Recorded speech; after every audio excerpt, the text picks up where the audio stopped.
kesehatan rongga mulut. Sadar atau nggak sadar, kita itu sering loh melupakan yang namanya kesehatan rongga mulut. Padahal rongga mulut kita itu nggak kalah pentingnya dengan bagian tubuh kita yang lain. Kenapa sih kita mengatakan bahwa kesehatan rongga mulut itu sering terlupakan?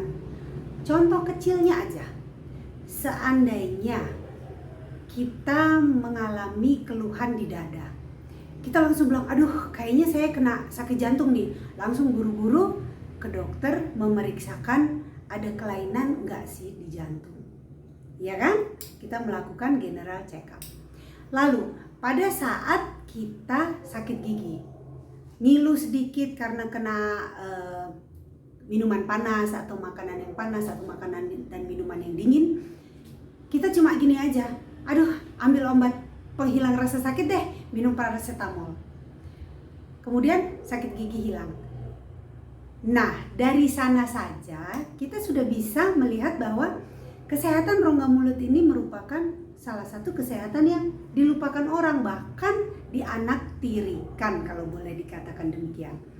Dianaktirikan karena kalau ada keluhan kita selalu seolah-olah menjadi dokter yang paling hebat.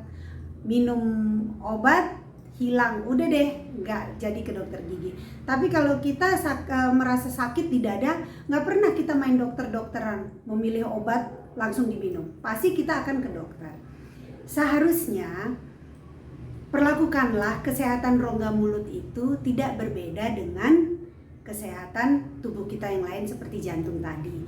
Contoh lain lagi, misalnya kita merasa gula darah kita tidak bagus, atau kita merasa aduh kok kayaknya saya kebanyakan makan sate kambing ya, mungkin kolesterol saya nggak bagus. Akhirnya kita ke dokter untuk melakukan general check up juga. Sedangkan kesehatan gigi tidak diperlakukan demikian. Kita hanya ke dokter gigi bila merasa sakit gigi dan tidak bisa tidur. Saat itu baru kita ke dokter gigi, atau gigi itu sudah pecah, atau pipi kita sudah bengkak. Padahal setiap sinyal yang diberikan oleh tubuh, baik itu pada jantung atau pada persendian nyeri atau rasa semutan atau rasa ngilu di gigi, itu sifatnya sama. Semua adalah sinyal yang diberikan tubuh untuk memberitahu kita bahwa ada sesuatu yang tidak wajar di dalam tubuh kita. Kita mengalami satu rasa sakit, rasa nyeri, yang artinya kita nggak bisa main dokter-dokteran, menebak-nebak itu nggak bisa. Karena kita harus tetap ke dokter untuk memeriksakan dan menentukan diagnosa yang tepat, sehingga dapat dipilihkan atau diberikan obat yang tepat untuk menyembuhkan keluhan tadi. Setiap keluhan kecil merupakan sinyal penting bagi tubuh kita, bagi kesehatan tubuh kita. Jangan tunggu sampai sinyal yang diberikan oleh tubuh itu sudah besar dan berlebihan. Biasanya sinyal yang sudah berlebihan itu artinya kita sudah agak sedikit terlambat. Syukur-syukur keterlambatan itu masih bisa diperbaiki.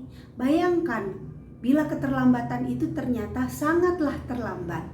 Akhirnya kita menjadi lebih sakit, kita menghabiskan banyak waktu untuk hilir mudik ke rumah sakit, dan jangan lupa biaya perawatannya pun menjadi mahal. Jadi coba dibiasakan mulai saat ini kesehatan rongga mulut kita diperlakukan sama dengan kesehatan tubuh kita secara menyeluruh. Bila kamu rajin ke dokter untuk memeriksakan kesehatan tubuh kamu seperti ginjal, gula darah, kolesterol, jantung, dan lain sebagainya, biasakan juga membuat janji ke dokter gigi setiap 6 bulan sekali untuk memeriksakan keadaan rongga mulutmu.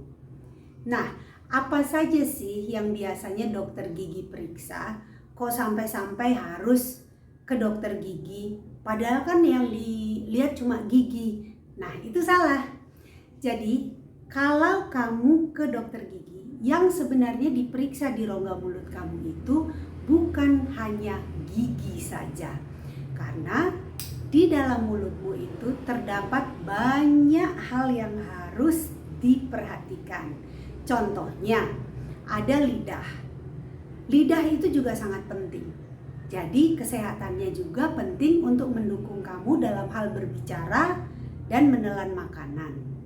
Nah, yang penting juga otot-otot mulut kamu. Kalau otot-ototmu itu mengalami kelainan, maka akan sulit untuk mengunyah. Begitupun dengan tulang rahang, kemudian persendian rahang.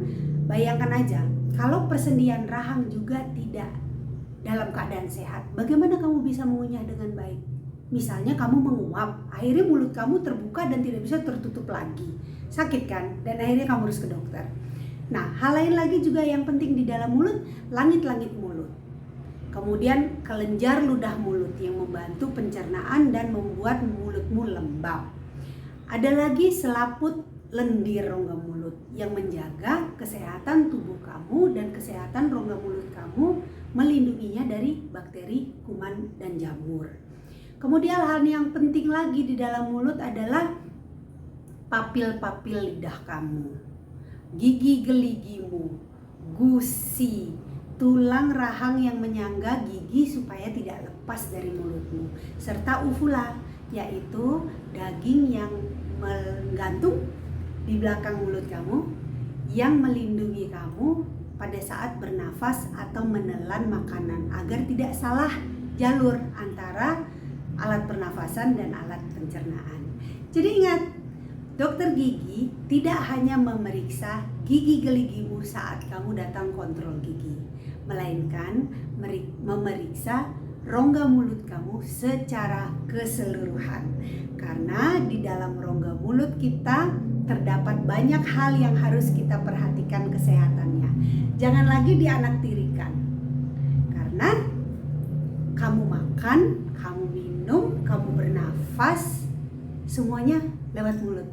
Itu sebabnya kesehatan mulut penting untuk dijaga.